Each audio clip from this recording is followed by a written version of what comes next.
Late. Are you guys ready? Okay, good. We'll start.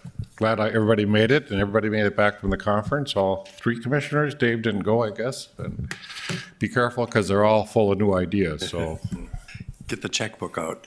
oh, not when we talk CIP. That is great. We're excited to hear new ideas. Anyway, welcome and thank you for taking the time this morning to let us present our proposed 2023 CIP. Just to let you know what you have in front of you, the top section is our slides for the day. So if you have any notes or any questions as we go through, you can follow along. And then we also added a supplemental slides to it. Our presentation was getting a little long, and so the supplemental slides are some of that information that you'll see, just the basic. It might be from a previous presentation we had. We've talked about our PCI, our pavement management system, and so just some of those supplemental slides that go along with that. So anyway, that's what you should have in front of you, along with our CIP also. So today, Tom and I'll be teaming up the presentation, and I will be starting. We'll talk about the size and condition of our infrastructure, along with how do we select our projects going forward, the proposed 2023 projects. These include our locally funded, along with our program projects, federal aid, flood control, along with our new development and alley paving. New development is usually based on requests, but we're starting to get those requests earlier and earlier, so we're starting to get a pretty good idea of what we're going to see for next year. And then Tom will take over the presentation and talk about our funding, along with our Operation Prairie Dog Funds update, and what potential extra projects we see could be funded with those Prairie Dog Funds, along with our proposed 2024 core neighborhood projects and the project areas. And then we'll round it up with some questions and discussion. So in the city of Fargo, we've used this slide last year, and we think it's pretty impressive, so we like using it over. We've got over 1,400 lane miles of pavement. And so that's like driving on I-94 across North Dakota 4 times. From 2006 to 2021, our network has grown by almost 400 lane miles, which is about 39.4%. The city area footprint is similar to that in Minneapolis. If you would look at north to south from I-94 to 494, and then east to west from Highway 100 over to Highway 77, which is like by the Mall of America. Our total network value is approximately $1.2 billion. So this is a layout of our growth from 2002 to 2022. We've taken, on the left, you see the aerial picture, a lot of farmland there in 2002. And then in 2022 on the right, you see how all that's built out. And then we highlight it in the blue. And that is about 7,000 acres of development. So in 20 years, we did about 7,000 acres of development. Our pavement network is comprised of 55% asphalt and then 41% concrete. And then we have a small sliver that is composite, and that is a concrete pavement with an asphalt overlay. I wanted to quick touch base on this. I think this is a good slide always to come back to. Our jargon of talking, you'll hear us talk about our arterials, and those are spaced about every mile, and they're in a grid-like pattern. So examples of that would be 40th Avenue, Veterans Boulevard, 52nd Avenue, and 45th Street. And then we have our collectors, and those are intermediate spacing that link our locals to the arterials. And examples of those are 44th Avenue, 47th Street, and 53rd Avenue. And then we have our local road network. And so the local road network actually makes up the majority of our network at 52%. And then we have our arterials at 31%, our collectors at 14%, and then our alleys are just 3% of our network system. So when we do our pavement evaluation, the consultant rates 20 distresses on asphalt and 19 on concrete. That raw data is entered into our program, which is RECON, and calculates a PCI for every segment identified. And then we have been using for the last two evaluations the ASTM standard. And so they look at the distress type, quantity, and severity and come up with a PCI index. And this, we had done a presentation earlier this year. As you can see, our pavement condition score, although it's still in the good area, it is reducing. So previously in 2017, we had 82.88 on the PCI, and we are down to 79. It's still in that same category, but we are starting to see a reduction in that overall PCI value. So the engineering, when we presented to you earlier this year, we talked about hiring a consultant. We are just finishing up that RFP selection, and we have a consultant that will be evaluating Fargo against other cities and just trying to help us look at what is that PCI we want to be working towards, and what would that funding mechanism need be to support that. And so we will be back in front of you later in regards to an update on that. So with our project selection, it's really a collaboration between planning, public works, engineering, water treatment staff, and water reclamation staff. We also take in consideration our different studies, our GO 2030, our core neighborhood master plan, and are bringing forward the 2023 core neighborhood projects, and also the 2024 core neighborhoods to focus on for reconstruction, which you will see at the end of the presentation. So our locally funded projects are utility replacement and street reconstruction projects, pavement preservation, storm sewer utility, traffic and street lights, our safety improvements, and then sidewalk and miscellaneous. You can see in 2018, when our policy was a 50-50, we had about just over 35 million in our annual CIP. When we resorted back to the old policy in 2019, we also didn't do any of the water main replacement projects that year. That was a much smaller CIP, and we've slowly been increasing those values over the years between the increased construction cost and then trying to catch back up for that lower year.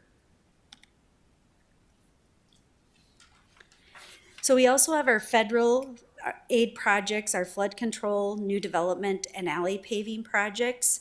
And you can see how those fluctuate throughout the year, dependent a lot on the new development requests that we receive. So for our federal aid projects, this year we have 52nd Avenue from 63rd to Cheyenne Street that just got bid last Friday. And then we have our 2nd Street pedestrian bridge. We are just finishing up completing the survey information, and then along with some different evaluation on the river on that, and then we will be circling back with a presentation to the commission on that. So we kept that at to be determined dollar value as we move through that process. And then we have the Bison Village shared use path. For our flood protection projects, we have the completion of our Harwood, Hackberry, and River Drive, along with a couple of our storm sewer lift stations, and then 2 demolition projects. For our new development projects, we categorize them a few different ways. The first is what projects are needed to support our existing or future developments, and then which projects are within the city limits and can be supported by extension of adjacent infrastructure, and then which projects are outside the city limits and need to be supported by the extension of adjacent infrastructure. So we'll start with the new developments that are needed to support our existing development. And this would be 45th Street, just north of 19th Avenue North. It's gravel. To the east here, you can see the development of Laverne's first and second edition. We have a lot of the infrastructure installed, the underground, and we'll be working on the paving. And so that paving of 45th Street to the north between 19th and 32nd is needed to support that development to the east. And then we have the extension of our Metro Pond conveyance channel along with an expansion. So with the Park District facility being built along the interstate there, we're getting ready to install that channel to bring that stormwater over to our Southwest Metro Pond. And then we have the north side water main looping project. This is looping the water main on the west side of the interstate up north, north of the Amazon, and then connecting it back into our system. This is going to improve the pressure that we are seeing up in 19th, up in at the Amazon area, and support any new additional development up there. And then we have the new development projects that are in city limits, but will need to be supported with the extension of infrastructure. So we have Golden Valley 3rd Edition, which is a residential development northwest of Davies. And then we have a right turn lane at 52nd Avenue South into a commercial and mixed-use development. And then we have 73rd Avenue South from 14th Street to University Drive. This is an Eagle Point edition, and it goes through, it is platted right away that has just not had the road installed yet. It goes through an existing rural development that those houses were built much lower, and so until those houses were removed, we really couldn't build that connection point without impacting them. So we are now ready to move that connection from Eagle Point Edition to University Drive. And then we have 25th Street North and 39.5 Avenue North. This is a gravel road that we'll be looking to urbanize to support the redevelopment up by the airport there. And then we have a subdivision that is just south of 52nd Avenue and west of University Drive that has gravel roadways. So this is a rural subdivision that was brought into the city limits, and they have gravel roads and have just continued to have those gravel roads, but we're starting to see quite a bit of drainage issues in there. And so engineering would like to work with them and to evaluate the ability to maybe urbanize that road and provide some better drainage in that development. We have our wear course projects for our new developments.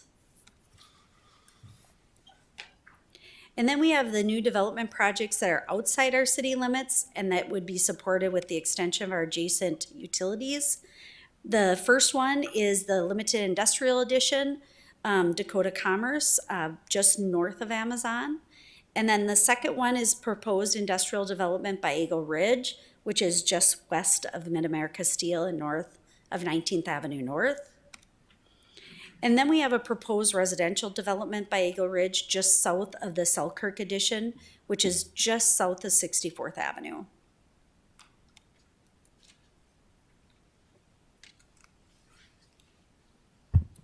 Good morning. So I just want to start, say thank you for your time this morning and jump right into how we fund our CIP and how those things have changed a little bit over time. So specifically going to look at how things have changed between 2018 and 2023. In 2018, again, that was our old policy. You can see we relied pretty heavily on special assessments. As part of that CIP, about 56% was special assessed. And then highlight sales tax at 17%, utility fees. So now looking at 2023 and how that's changed, special assessments have dropped to 29%. And then what has had to fill that gap created by that reduction in special assessments is sales tax and the utility fees. And then just a reminder, no general fund dollars go to the CIP. It's just the sales tax, special assessments, and utility fees. So sales tax, as I mentioned, is a very important component of how we fund this. So total rate of sales tax in the city of Fargo is 7.5%. 2% of that goes to the city of Fargo. These were all voter or citizen voted initiatives. And you can see the years in which they were initially voted upon and the end dates. And then just to highlight the flood controls, those were voted by the citizens voted to amend those back in 2016, and those are actually extended through 2084. So a breakdown of how those funds work. So of course we have the 1 cent that is fully devoted to flood control. And then the other 1 cent though is split up 4 ways. So a quarter of that does go to flood control, and then a quarter to water reclamation, quarter to water treatment, and a quarter to streets. And that quarter for streets is what we use in our capital improvement plan. So as I mentioned, there's been a greater reliance on sales tax. You can see in 2018, it was pretty balanced between what we were receiving, the blue columns, and what we were anticipating to spend, the orange columns. You can see in 2022, we've had to kind of dip into those reserves, and we've touched base on that before. So at the start of this year, we had just short of 21 million in that account, and currently we have about 16.8 million. And you can see the trend currently in 23 and 24, we would again anticipate using those reserves to help fund our capital improvement plan. So where those utility funds that we use in the 2023 CIP come from, you can see that here, total amount of about 7.4 million. About 37% of that comes from the water utility, just short of 30% from the wastewater utility, 22% from stormwater, and just short of 11% from streetlights and traffic. So again, the other component of how we fund is special assessments. And so there's really 2 areas typically in this part of our CAP funded through special assessments. Big part is street reconstruction projects. Another part is pavement preservation, like a mill and overlay, and we'll highlight that one next. So the true cost of these improvements, if there was no city participation, would be just short of $42,000 for a home like this, about a 50-foot residential lot.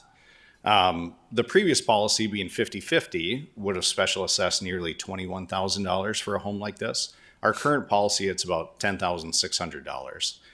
I know, these special assessments get put on the tax rolls, and so it's not a monthly budget someone has, but you can kind of see how that really factors into a monthly budget in the bottom left there. And so this project is actually a project that we highlighted, an actual project that's already been bid and awarded. And so what it was is a replacement of water main, water and sewer services, storm sewer and inlets, driveway approaches, sidewalk, and then of course the roadway pavement itself. And so when you look at what a property owner is getting, $10,600 seems like a lot, but again, they're getting essentially complete new infrastructure within the public right of way. And maybe just as a comparison, a lot of property owners are investing or being required to invest into private sewer repairs when their sewers fail, and we've commonly seen those repairs be $15,000 to $25,000. Sometimes they're more expensive in that $40,000 to $50,000 range. So again, the property owner is getting pretty good bang for their buck as part of our street reconstruction projects. So like I mentioned earlier, mill and overlay is another example. The full cost without any city participation would be about $3,300. But with our policy, it's a 50-50 and it'd be about $1,700. So again, you can see really to a property owner, that's probably right around that $13 a month cost. So I also want to talk about Prairie Dog because this is something pretty exciting that we're seeing this year. So Prairie Dog funds, as you've heard us talk about, really what it was is House Bill 1066, commonly referred to Operation Prairie Dog.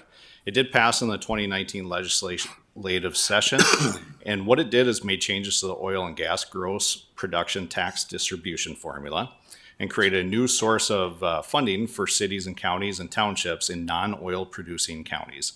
So there's a couple buckets created with that, 115 million for cities and then 115 million for counties and townships.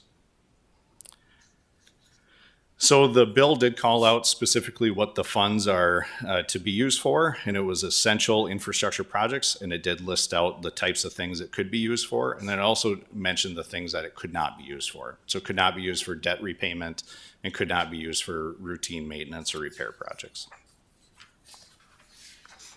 So we've been tracking this, and the way this works is that these buckets fill left to right. The two buckets that we are most concerned about are the ones that the municipal and county and township infrastructure funds.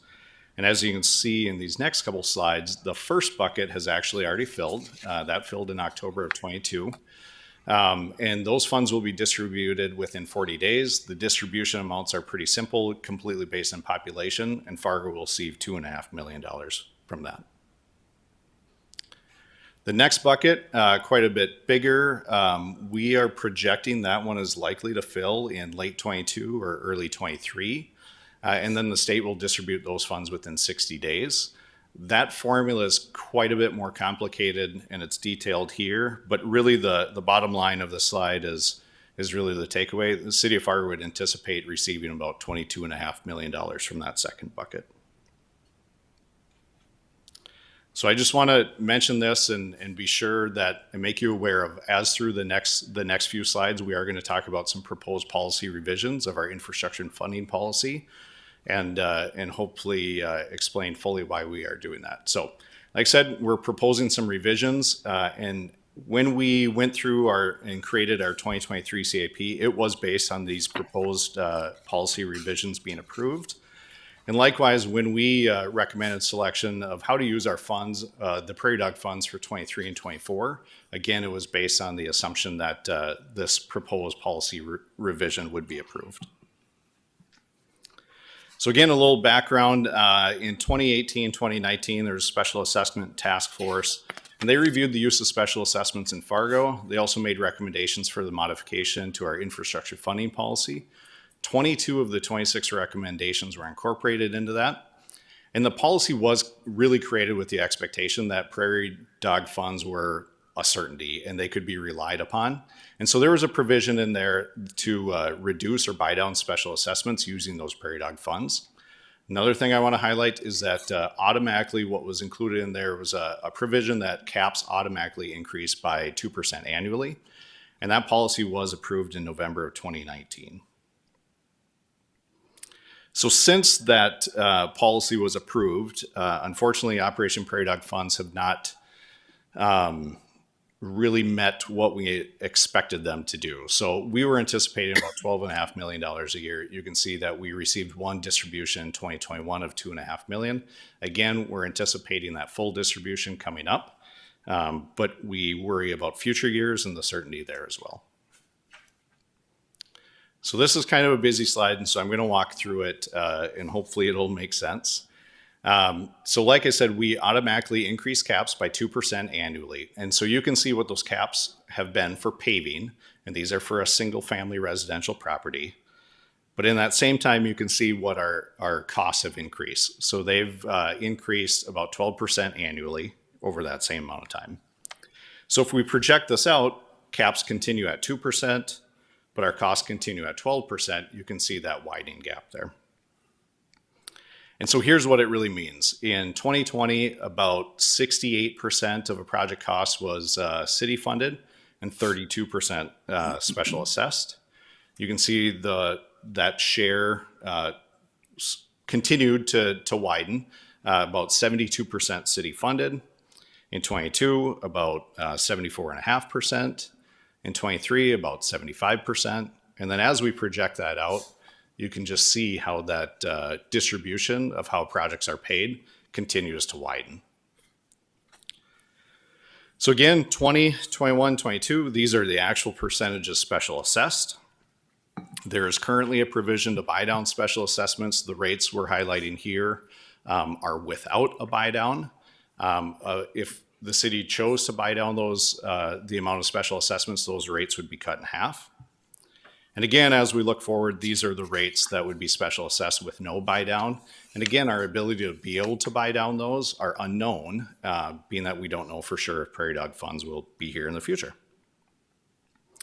So this is really our concern. The buy down of special assessments in 2023 or 2024 would likely create inequities and it go against the longevity, consistency, and uniformity that we strive for with special assessments. I also just want to show this slide, very similar to what we just saw, but rather than caps increase at 2% after 2023, if we looked at them increasing by 5% and maybe our cost increases are a little bit more typical, closer to that 8%, you can see how that distribution of funds would change over that time frame. So here's our proposed revision. So a few things. First of all would be to remove the prairie dog buy down provision from the special assessment or the infrastructure funding policy. And this was considered and unanimously approved by the Finance Committee on October 31st, 2022. We're also proposing to make some just minor text cleanup items. And then we're also looking to clearly define that additional streetscaping items included in downtown projects are special assessed. And then also looking to create a tiered system for the special assessment of standalone traffic signal projects. With this though, single family and MR units up to 12 units would not be special assessed.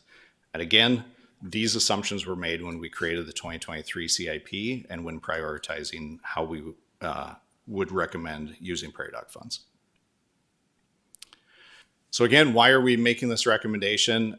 So to remove prairie dog buy down provision, again, if we don't do so, we think there's pretty serious inequities that will otherwise be created. And again, really the intent of that buy down provision was to reduce special assessments. We of course know that happened immediately when the new policy was adopted. We went from something that was 50-50 closer to about a 70-30 cost split. And then as you've seen in the tables previously, this has been further reduced because of our cost of inflation increasing at 12% over the last 4 years versus caps increasing at 2%. And then the streetscaping clarification, the reason why we're making that recommendation is just to ensure consistency in the policy for properties throughout the downtown and other parts of the city. And then the tiered system for special assessment of standalone traffic signal projects. The issue we're having right now is that a lot of the commercial and larger MR properties that are really driving the need for these traffic signals on arterial roadways are making the request. We're struggling to find our local share to pay for those. So future changes in our infrastructure and funding policy. Again, we've talked about how it's our CIP is currently being funded. Brenda touched on our continued growth. And with those things, our current funding policy is not sustainable. So in order to continue to fund the necessary pavement preservation street reconstruction projects, the city will need to change how projects are funded. So potential solutions to do that could be considered an increase to special assessments, an increase to utility rates and transfers to the capital improvement plan, an increase to the sales tax rate. The city could also consider obligating a portion of the mill levy to streets.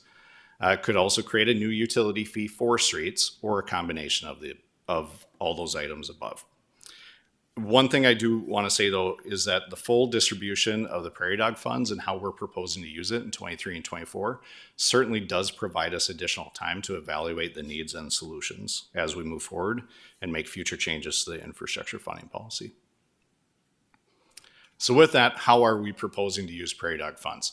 So again, we are planning on using the full distribution, those first and second buckets I talked about, which is about a total of 25 million in our 23 and 24 CIPs. So in 23, we'd be looking to use about 4 million for the city share of reconstruction of NP Avenue from 10th Street to Broadway. And that would support the development that the City Commission approved previously last week for the parking ramp along NP Avenue and that adjacent development. That project would probably be split over 2 years, part of it taking place in 23 and part in 24. Next project would be 3 million for the city share of the reconstruction of First Avenue South from 4th Street to 7th Street, and then a half block on Broadway between 1st and Main that has not been reconstructed. Also looking to use $1 million for the city share of reconstruction of the 25th Street underpass pavement between Main Avenue and 1st Avenue. That's an area that the pavement has unfortunately failed and needs to be reconstructed, and we've been working with Public Works on prioritizing that one. We believe this to be a good use of that. The next item, $1 million for the asphalt overlay on 19th Avenue North from Dakota Drive to 18th Street. So this would be immediately south of the airport. If you've been up there, you can see that the pavement is in need of repair. Again, it would be a very expensive project to reconstruct at this time. And so we're looking to buy ourselves some time with an asphalt overlay. And then we would want to prioritize another city share of a core neighborhood street and utility reconstruction project in 2023. Moving to 2024, we are proposing using $4 million for part of the city share of reconstruction on 32nd Avenue from 22nd Street to University Drive. We'd also like to use some of these funds for city share of additional pavement preservation projects, both concrete rehab and asphalt mill and overlay projects. And then earmarking $3 million for either another, the city share of another core neighborhood street and utility reconstruction project, or in the event if there's something that were to pop up, this would be something that we could use to support redevelopment or any other needs that pop up. So what does this really do to our CIP? So there'd be about $18.2 million in Prairie Dog funded projects.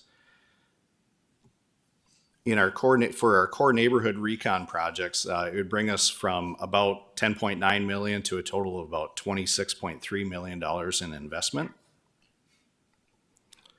Similarly, for our pavement preservation projects, it would bring us from about $9.7 million in total investment to about $12.5 million. Next, we want to talk about what we're proposing for 2024 projects for our core neighborhood and street and utility replacement projects. And the reason, you might be asking yourself, why are we talking about 24 projects in 23? And really it's so that we can communicate better with our residents. So if approved now, it allows us to work on that design over these winter months and then notify the property owners of a project about a year in advance. And then later in 23, they would get a notification, which is part of our formalized process for special assessments. We'd be looking to bid those projects late next year and then construct in 24. And this is just an example of what we started doing this year. We worked with our communications team, and they put together these really nice postcards. And so these get sent out a year ahead of our projects. It doesn't have a whole lot of information on the postcard, really just pushes our residents to our city website, fargostreets.com, and that's where they can find more information about what we're proposing for their specific project. So here's what we're proposing in 2024. And again, we worked with Public Works and Planning on what the right areas are. So there's 3 different neighborhoods in which we are looking to focus our efforts. So Hawthorne, Roosevelt, and Longfellow. And so here's Hawthorne neighborhood. You can see the streets highlighted in green are things that have recently been reconstructed or semi-recently reconstructed, really don't have a need currently. The project in blue, that is limits of a project that are that is part of the CIP for 23. It was approved by commission a year ago. But you can see everything in red and orange are needs within that area. And so what our goal is to really focus on these neighborhoods and really pick off all that necessary replacement over the coming years. And so we'd be looking to do at least one project in 2024 in this Hawthorne neighborhood. Similar to like we talked about previously in the Hawthorne neighborhood, another neighborhood is Longfellow. Again, you can see everything in red and orange are projects that are, they have a great need, but not currently programmed. So we'd be looking to program a project in this neighborhood in 2024. And similarly, Roosevelt neighborhood. So those in green have been recently reconstructed. There's a number of streets in teal. Those ones we recently performed a mill and overlay on just to buy ourselves time in this area. The projects in blue are ones that are programmed currently for 2023. And then you probably going to end up with a project on 7th Street and then one on 9th Street. And then we would look at prioritizing those in future years as well. A lot of information we just threw at you. Really look forward to any questions or discussion that you guys might have. Any questions by commission? Great presentation. I know you guys ran a trial run, but I think you explained it better this time. And it really gives an idea that CAP just doesn't keep up with what's happening. And unexpected, specials discussion was we did not anticipate that the construction cost would jump so much. I think that was not thought of at that time. So, question? Commissioner Pipcorn, are you okay with it? I don't have any questions, but there's a lot of information, so I think everybody will have questions over time. But I do appreciate the presentation, and I do think, so we had a MetroCog meeting last week, and the interesting number was they do projections for our population. For our two counties in 2050, it's 400,000 people. And so that's not that far off. And so even though I know doesn't really apply, it kind of, we do, and obviously we all know you have to invest in the infrastructure. And so, but I know it's a little overwhelming because I've gone over it a couple times, so I'm sure everyone's going to have questions, but we have excellent engineering staff, and so it's very good. And I do think we kind of got behind the ball a little bit because of the adjustments we had to make when we made these special assessment reductions. But I do think we haven't had, from my perspective, the citizens, we don't get nearly as many complaints about special assessments that we did before we made these adjustments, I guess, from my perspective, and I think the other commissioners. So I do think we've made some of these adjustments, and so, but this is so much information, and so it's a little bit overwhelming, but I guess that's my comments. Thank you, Mr. Chair. Yep. Mr. Chairman? Commissioner Preston? So this is more of a philosophical and historical question, probably. When you're talking about caps, you're talking about a policy where the special assessments are capped at a certain percentage, or what's that cap related to? Yeah, so in policy, we cap the cost to, so let's say we're reconstructing a roadway, a residential property in front of there, we cap their actual cost. And so rather than be a percent based, it is a cap cost. So whether we're doing a project on 34th Avenue South or 34th Avenue North, that property owner is going to pay the same amount per lineal foot in the same calendar year. So when you're talking inequities, go a little further with that. What do you mean by that? Yeah, the biggest concern is, we have never been able to buy down special assessments because the prairie dog funds haven't come to fruition like we anticipated them to. And so the issue is that we've special assessed, right around that probably 30% in 20, 21, 22. And that's currently what it's looking like in 23 as well.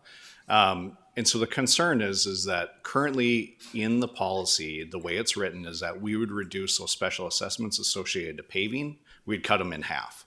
And so our concern is that now if we left that provision in there, in 23 and 24, we know we could do that. And so the amount special assessed as part of those projects is going to be reduced compared to what we've done in the past. And then the concern is that we don't know for sure that prairie dog is going to continue in future years. The policy is there, but whether the buckets continue to fill, we don't know that for sure. And so the ability to buy down is unknown, and we worry about that inconsistency. Okay. So I'm struggling a little bit with the language that's being used is very definitely not using any general fund dollars. Is that because special assessment dollars are used? I'm trying to understand why all the buckets aren't part of the conversation. So you're saying the buckets of prairie dog, or you're saying the No, buckets I'm of sorry, funding for... the potential funding sources. So I would just say historically, the general fund has never supported our capital improvement plan. And is that because we have special assessments, or what's the rationale behind that? No, I don't think it's no. related to special assessments at all. Okay. I think it's related to that sales tax and the need of the general fund in other areas. To So- support, because it's supporting the city as a whole. And so, Yeah, but there's always a shared cost. The resident always has a shared cost. There was when the vote was in 2009 to do a tax of 1 penny, the idea was to keep your utility rates down and keep down your street tax and your water, wastewater. That was part of the effect of that, in a sense, to steer away from the general fund. I think the public was laid that if we do the sales tax, that'll help pay those costs. But any city in the state of North Dakota, residents pay part of the cost. We call it specials, but the residents have part of the duty to pay the cost of any improvement around their home. So what we've done is it's mainly the sales tax and utility, what you put up there in your circles, Tom, that do that, and that's not uncommon at all. I know a lot of places are much not as generous as the city of Fargo as far as the cost we cover. Many of them are 50-50, 60-40, 65-35. Nobody's over 70%. That's very unusual that a city will do that. But it's partially our sales tax that has done that, and we have to sell that to the public in '24 because it helps to keep their costs down. Otherwise, to your point, Tom, you said we could do another sales tax to help decrease the cost and do the CIP, and that would be, marking our costs up even higher.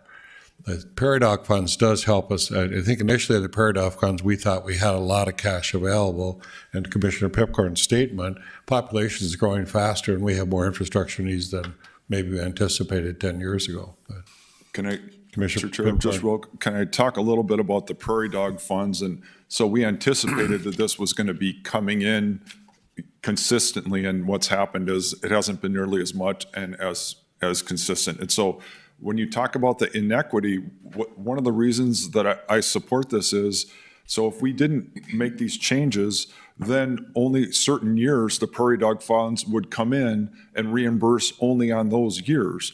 And so that's what would cause the inequity. Then if you had special assessments on that year, then you would benefit greatly. If it came in another year, you would pay much more. I don't know if that makes sense, but the other thing I would encourage is all the other commissioners to meet with the engineering department one-on-one with their technical questions, because it is very technical and very complicated. So, but if you could kind of just reiterate what I said, Brenda, because that is, I'm not sure most people realize that if we only use the Prairie Dog when it came in, then it would only benefit on certain years. Correct. And so I think as we were going through that special assessment task force, I think it really was, there was a confidence there that we were going to get the full allocation, and it was kind of more of a guarantee. And what we found is through that time, it really isn't. And so, so when that policy was assembled, I feel it was assembled with the idea that we're seeing this growth in the gas in the oil, and so we would see those funds. And so what we've seen now is, okay, just like Commissioner Pepcorn said, we didn't receive it, so nobody received that benefit in their assessment. And now we think we should be receiving it. And if it stays in the policy, they would receive that benefit. But going forward, you may not see that benefit. And so really what we're looking at is just that equity and consistency of what those assessments are. Do you have any question? Commissioner Preston? I certainly appreciate the projections out as far as you went, and the understanding that there's going to be a shortfall. We're tapping into the reserves. It just reiterates for me the whole need for looking at funding. And when you're talking equity, I think more of equity in regards to the property owners, but it sounds like you're talking about equity over time and how special assessments are used. Coming from this conference just recently, land-based kind of funding for capital improvements is not obviously very common in the country. And it is kind of double taxing in that people are already paying property taxes as well. So, and not having been in the conversation with the Finance Committee, I'm sure there's more behind this. So I will take up the offer to sit down with you individually so I understand this better. And to quick jump on that point, I'll be reaching out to each and every one of you, give you a little time. We understand this is a lot of information. This is our first brown bag, so I'd like feedback on what you think of that too.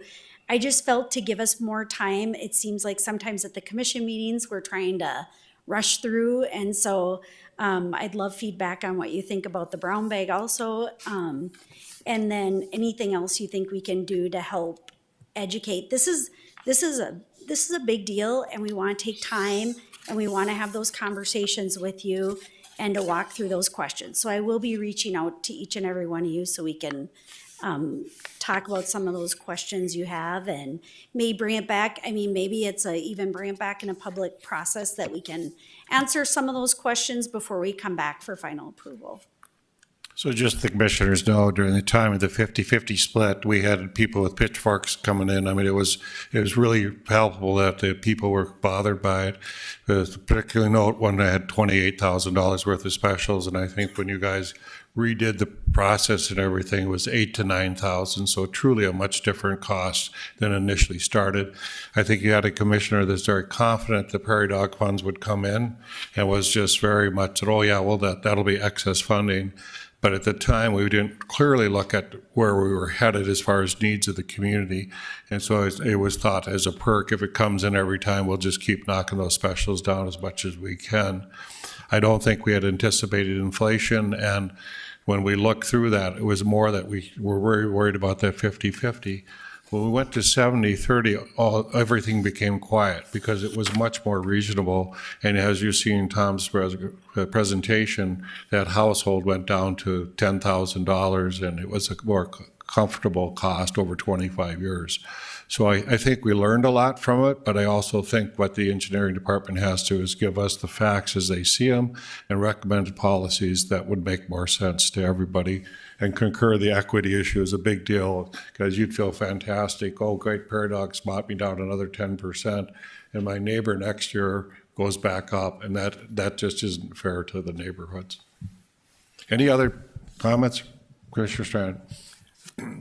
This is really, really great information and a lot to process. So bear with me as I kind of go a few directions. I'm hearing us refer to 23, 24. How far out does our plan go? The general balcony view of CIP, how is it 10 years, 5 years? So with our federal projects, we're about 5 years, 4 to 5 years out. And so what we're really trying to do is pinpoint those core neighborhoods. And then what we've done is at a more micro level, we've started looking at, okay, how many phases would it take us to complete it? And so that's why at the end you saw those core neighborhoods we're trying to get into and complete, because those are the areas you'll see projected out going forward. I would be interested in seeing that 5-year plan, as far as just seeing what you're aiming for, what it looks like, and always being 5 years ahead of ourselves at a minimum. But that's just my, I'd like to see that. I saw a reference to the Second Avenue Bridge project proposal, and it was if there's an allocation or inclusion, it would be to be determined. What about the bridge that's out of commission up in North Fargo that crosses the red? Is that in our plan at all? That has federal monies programmed for 2026. So we approved that on the 2026. 2026. Yep. So that, and can we ever expedite So that? you'll see that. Okay, could in that be that ever 5 year. expedited in our plan or contemplated to move it up as far as servicing that end of the city? So right now, we do not have a plan for expediting that. We have it programmed for that year. Okay, And so if that's something, so the only problem would be is that's got federal funds tied to it. And that's the year we were able to tie them to it. So we could not expedite those federal funds. if there was ever a swap, could the federal funds contemplated for the Second Avenue Bridge crossing be used for that project in North Fargo? That's a different pot of money Okay. and only can be used in the downtown. And I've been asked this, so it's good. Mm-hmm. I'd like another project I don't see, and just bear with me, is the whistle-free zone in North Fargo, the 7th Avenue. Where's that on our radar? That's currently part of our 2022 capital improvement plan, and so that's why you didn't It's see already it as- unfolding now. Correct. Yep. And already unfolded. Okay. Last thing I'd like to say is, yes, we're having a discussion internally about increasing the sales tax. I would also add to that discussion, and many of the people in our community don't know, we have a cap on some of our sales taxes that as I loosely understand it, it's about $1 million a year that isn't coming to anybody. and it's questionable how it gets handled or who it goes to. I'd like us to really seriously, I don't know why, all these years, nobody will talk about raising this cap on sales taxes. We'll talk about new sales taxes, but we won't talk about raising the tax. So people who are buying luxury items, that's not right, that they're not paying the same sales tax as others do. So I just want to see us vet this topic proactively rather than just talk about increasing sales taxes. Let's get the most bang we can for the buck out of current sales taxes. If that means increasing the cap, we need to give that serious consideration, Mayor. Good stuff, really Just so the good stuff. public understands, there's a cap on the city of Fargo tax. West Fargo does not have that cap. And when it was voted in, somebody had placed that in there. I think, John, it's 2,500, so anything over that, you don't get taxed on. And to your point, is those buying luxury items, they would help us. Immensely. Any other discussion? Yeah. Mayor, Mr. Copeland? thank you for this information, and I will be sitting down with you to get more detail. Can you share how you prioritize the core neighborhood projects, neighborhood by neighborhood? You're saying, are you asking How you're we- selecting the neighborhoods The for the core? neighborhoods. Yeah. Yeah, again, that conversation was a lot of conversation with planning and public works. One, where the infrastructure has failed. And then part of that conversation with planning was, okay, which neighborhoods are right for that investment to kind of preserve them. That's the best way I can describe it, but Nicole Okay. could probably help us answer Sure. that better otherwise. Thank you. I warn you, both of you, my commissioners have come back from a conference, so they may have a lot of new ideas, and hopefully that might populate some new ideas as well. But any other discussion or questions? Great presentation, did a great job on this. Thank you very much. And commissioners will meet with you before this comes to the commission. When will this come to the commission? We are hoping to have it back December 12th. Thank you.